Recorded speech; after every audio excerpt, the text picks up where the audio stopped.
Okay, we're back. This is after I took the sketchbook of all my pumpkins and put them online because I did a lot of pages of the pumpkins because I really wanted to get in depth with these characters, which actually ended up pretty well. I'll show you a little scenery that I did um, later on for Halloween.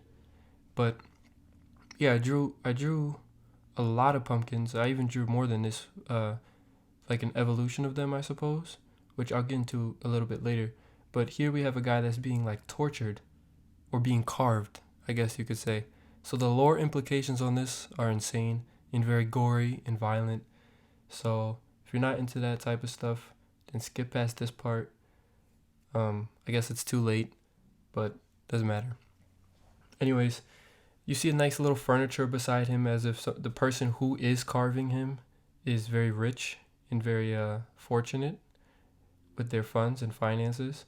And you could see it took me a while to draw this furniture thing because I'm not familiar with drawing furniture or drawers or things that are inanimate.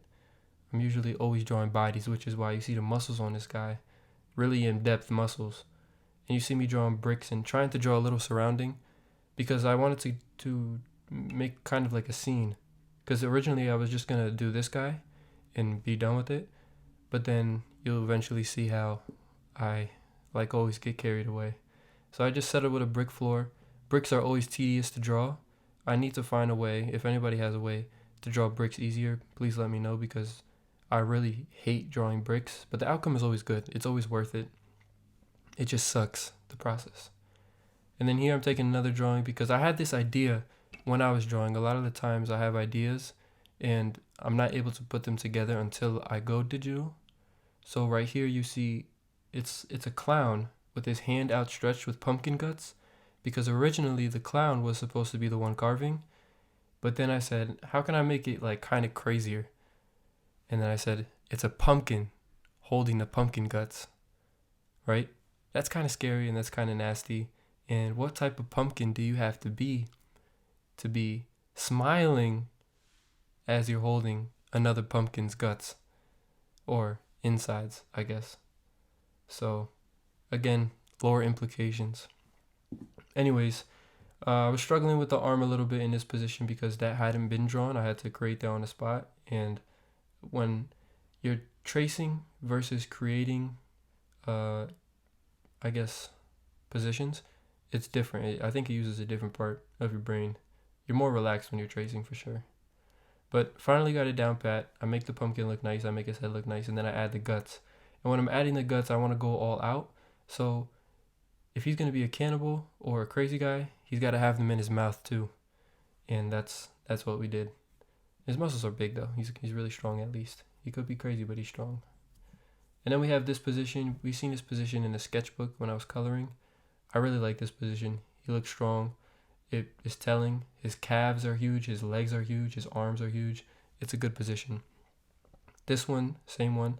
You'll see a lot of the time, the first positions that I draw are usually the best ones. I don't know why it works like that. It's the same with music too. Whenever I'm recording, the first rendition that I do is usually the best, which sucks because I can never repeat it. It's hard. But anyways, again, another of the first sketchbook. I'm telling you, it's a pattern that repeats itself throughout all facets. But basically, I'm just taking these guys and I'm making them look nicer. You can't really see how nice they look right now. It's pixelated because I don't know why. Actually, it's pixelated maybe because it was too far away. But then you see the corn guy. He became a sticker. The three guys above him became a sticker. And this is from a different sketchbook page, which I guess I could show. I'll flash it on the screen right now. But yeah, I guess it's kind of like a collage that I'm making of all the pumpkins. Maybe it's a character sheet. I don't even know really what to call it. I haven't thought about that yet. What to call this type of thing that I'm doing or that I usually do, because I do this with clowns and burgers and girls and a bunch of different stuff. So I guess I have to figure out a title for this type of thing or ask around, see if somebody knows. But yeah, then I add this guy last second. He wasn't supposed to be added in. This was I was 2 days into this drawing already, and I was really tired of it. But I put him in there anyways because he has cool muscles. And then I finally fill up all the space and begin coloring. And coloring is one of the coolest things to watch when it's digital, because you see how I outline everything and then just fill it all in.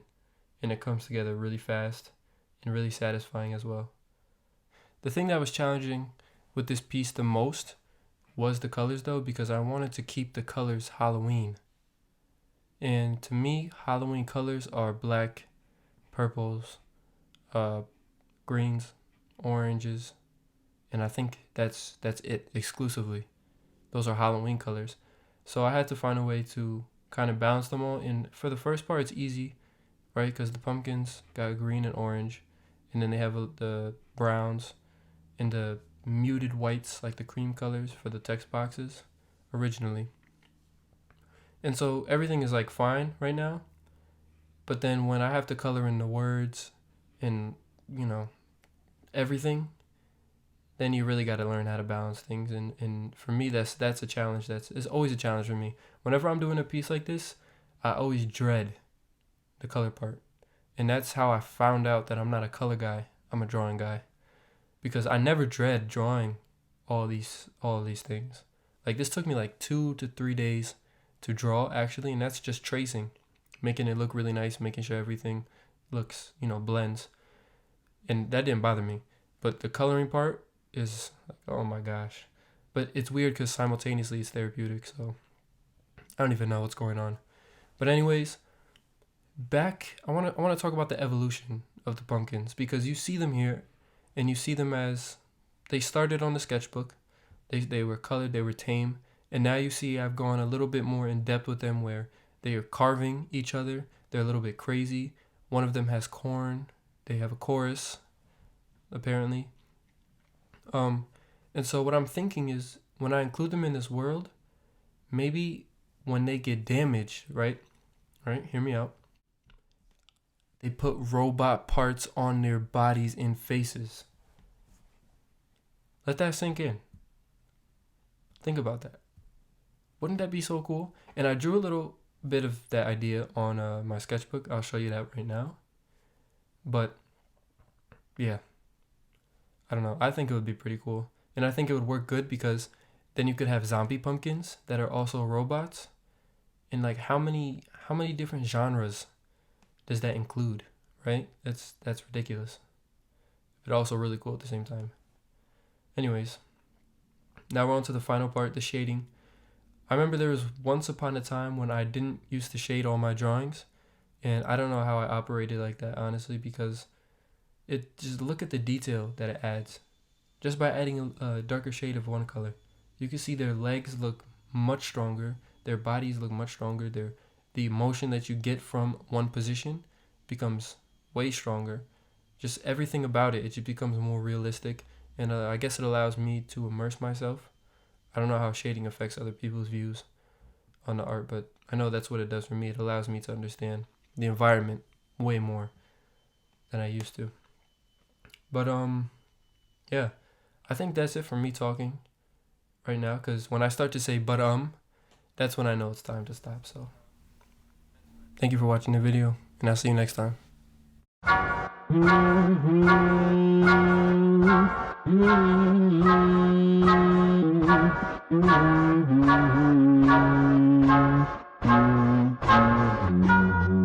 These days I love to love from the backseat. Each plate, it just comes up as a taxi. We say all the above, but don't ask me, no. These days I love to love from the backseat. Each plate, it just comes up as a taxi. We say all the above, but don't ask me, no.